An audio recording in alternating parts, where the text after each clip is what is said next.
बिहार की सियासी मौसम एकदम से बदल गया। एनडीए का साथ नीतीश को भाया तो उन्होंने महागठबंधन को झटका दे दिया और वह मुख्यमंत्री पद से इस्तीफा दे दिए। ऐसे में बिहार में सबसे ज्यादा जिस पर सियासी नजर लोगों को टिकी है वह है चिराग पासवान।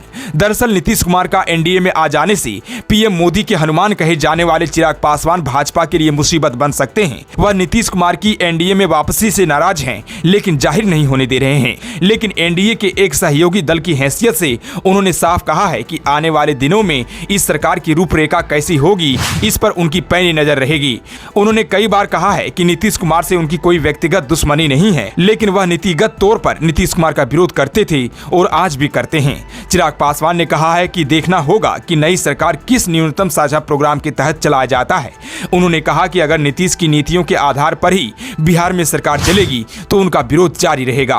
नीतीश कुमार की नीतियों की वजह से ही बिहार का विकास नहीं हो पाया। हालांकि उन्होंने ये साफ कह दिया है कि लोकसभा चुनाव आने वाले हैं। ऐसे में पीएम मोदी के द्वारा राष्ट्र हित में जो फैसले लिए गए हैं उसके साथ उनकी पार्टी खड़ी है। हालांकि उन्होंने यह भी कहा कि जरूरी यह भी नहीं है कि गठबंधन के हर फैसले से उसके सभी दल सहमत हो।